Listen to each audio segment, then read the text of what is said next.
Therapy. You tried therapy? Nah. Oh, no. Nah, I ain't tried it. I need to, though. For A lot what? going on. You go to therapy? I have. You have? Yeah. You ain't lie, how you felt about it? You got to be honest and be receptive. A lot of times, you know, we be combative. And then when you, and I think the thing is that when I was actually there talking to her, I've had therapy about 3 times. Every time it's been a lot. I've never had a male therapist. Yeah, neither. And every time that I've talked to him at the time, and it's like, but then when I'm away from it and I'm sitting alone in my home, I'm in my car, and I think about what they've said, I was like, damn, am I that transparent? Can they see through me? Can they see? And I remember the first therapist I went to, I remember she used to tell me all the time, you know, she's like, Shannon, are you arguing for right or are you arguing to be right? I don't want to be right. I'm right. Yeah. She said, if you're arguing for right, you can work it out. She said, but if you're arguing to be right and you feel that you need to be right, it's not going to work. She said, Shannon, right now, as I talk to you and I've talked to her one time, you guys are communicating in 2 different languages. She's speaking Spanish, you're speaking Mandarin Chinese. Either she learns your language or you learn hers, or it's never going to work.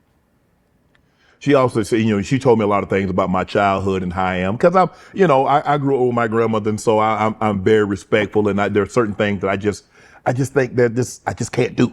For sure. And so they forced me to take a strong, hard look at myself. But when you've been doing something 30, 40 years, it's hard to change that. It's hard to change that. 100%. I want to slide it there. I want to slide. I think it's a good thing. But it's so also what do you think? What is going on that you want to release to help you become a better Cam? I don't know. You know, when you chasing something, I think you get locked in on the chase of it. I think I talk to people all the time, not like a therapist, nothing, no shit like that. But it's like, talk to people and it's just like when you so locked in on what you try to do and what you try to become, sometimes you miss you do the journey of what's happening. Yes. You feel what I'm saying? Maybe talking to somebody about that. Cause it's like also like, but I've also,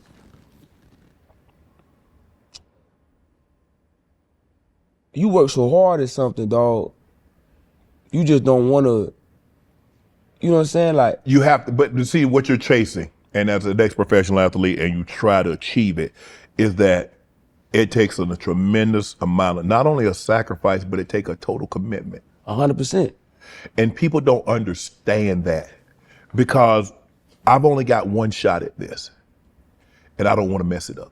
100%. And you need to find somebody that's going to be accepting of you going on this chase. For real.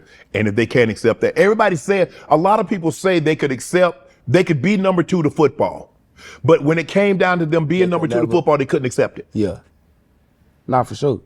And I can't put you, because I've got to sacrifice some things. You gotta have somebody in your life that understands that. Yeah. No, I just think situations, I mean, just in life in general, like everybody, cause I think the person I do have around me is like, they understand it. They got to. Because stand up, bro, you gone. I'm always out the way. You gone. You feel me? You gone. And when you're working, most people are asleep. Yeah. And then, like, when you get done, to come down off that high, because it's an adrenaline rush when you're on the stage. I mean, when I played, it was like, man, it took me 4 hours to just to come down and to just relax so I could go to sleep. But to walk into an arena and somebody say your name and people lose their minds, I mean, you know. Yes. It's adrenaline rush, bro. It's the greatest feeling in the world. Mm-hmm. If you think your family got drama, wait till you see Little Brother on Netflix. You've got John Cena, this big-time real estate superstar whose whole perfect little life gets turned upside down when his wild little brother, played by Eric Andre, come crashing back into the picture. And trust me, Eric Andre is complete chaos. This thing has everybody in it. Michelle Monaghan, Chris Maloney, Ego, Woodham, Sherry Cola, straight comedy heavyweights. This movie has outrageous moments, R-rated physical comedy, crazy situations, but it also has heart. That's what surprised me. You're going to laugh a lot, but underneath all that madness is really about family, pressure, rivalry, and trying to hold your life together when everything goes off the rail. And if you've ever watched them luxury real estate shows, they're having fun that world too. Make sure you check out Little Brother, June 26th. That's my birthday, only on Netflix. And so to come down from that, it's a tough thing. Yeah. And you still, and you like, man, I'm so close. I know I'm so close. Right there. And well, we need to go here, we need to go that, but I can't. I'm just locked in. I'm locked in. But also like I think therapy might help in the sense of like also living life too. You can't forget to live life. And I think sometimes I'm so locked in on what I'm doing. Like I may stand up every night, the show every night. Like I do so much like work that they don't play too often. You feel what I'm saying? But I think I'm gonna take some time off. I'm gonna take me to a couple of, because I haven't gone on a vacation since '96. I fuck with that. I be trying to tell people that, bro. Because then people say, well, why you don't take a vacation? I say, because I don't feel I need to get away from anything. Everything I want is right here. I enjoy the work. I do. I enjoy the work. Do. That's the best part to me. The best part to me is the work. The outcome is nice. All this shit is super cool. All this shit. But the work and it mean the world to me, bro. And to see it put in, because I'm looking at you and you sound a lot like myself when I was your age. To put the work in and to see everything come to fruition that I had dreamed for, that I had hoped for, that I had wished for, and to see my hard work and the fruits of its labor start to bear. There's nothing like that. There's nothing like when a plan comes together. 100%. I tell you about, I thank God more than anything, dog. Cause I never forget when I started doing stand up, I was 22 when I was lost. Like I was lost as hell. Like I didn't know what I want to do in my life. I was I moved in with my pops, and I remember getting on my knees. I remember praying. I remember I just said, God, if you help me find my passion, I go as hard as I can at it. And 2 weeks later, I was doing stand up. Wow. And then from then on, it was never an idea of a break. There was no idea of like slowing down. It was every single day until now. I mean, I got sick one time and I just couldn't go nowhere for like a week and a half. And I just ate at me. But I just couldn't. I physically just couldn't go nowhere. But other than that, it's been, from that day forward till right now, it's been every day. For almost 4.5 years, huh? Yeah, I thank God. Damn. I thank God. You said you got on your knees and you asked God, say, God, if you show up, tell me what my passion is, I promise you. So prior to that, you really didn't know what you wanted. You thought you wanted to do stand up, but there were a lot of other things going on in your head. When I was 19, I worked at Foot Locker. I got a job at Foot Locker right after school ended. And I remember like everybody, I'm talking about shout out my dog Vince, my dog JJ and shit, my manager at the Foot Locker. And I would tell basketball stories from high school the whole time. It was like slow, was dead, nobody was in there. Right. So I would tell the stories all day. And one day they were just like, hey, we telling all these stories, man, you should try stand up. Right. So I was 19, I tried it for the first time with my mom and shit like that. And she took me out there, she didn't want me to go by myself. And I got on stage and I did okay, it was decent. But I asked a bunch of the other comics like who was around just for like help and shit like that at the time. And nobody wanted to help. They ain't want to give me the time of day. And I was like, man, I'm gonna just go back to doing what I was doing, which was just what I was doing was just being lost, running around doing. Did that hurt you? Because you thought I'm not saying, bro, give me everything, but give me some tips. What do I need to do? How do I set the joke up better? This how great God is, dude. So I go back doing what I'm doing, you know what I'm saying? I'm still lost. I get on my knees, I pray. When I'm 22, I'm doing it for real. I meet the guys that I wanted to be there when I was 19. You know what I'm saying? Like my dog David. Look how he worked it out. You feel what I'm saying? Look how he figured out my dog Jar. You feel what I'm saying? Like they was the people I be on the road to me to this day. They the ones that helped me figure out how to do stand up and how to like, you know what I'm saying, stay on stage and keep, you know what I'm saying, being around. So even though at the time when I was 19, it wasn't the embrace I wanted, God made it right. When I got to 22, it was like, I got everything planned out for you. Now just go get it. You feel me? And now I'm doing something. I just feel so blessed. You feel me? Right. You said that the grind of doing this all the time, is it all encompassing? Does it like, damn?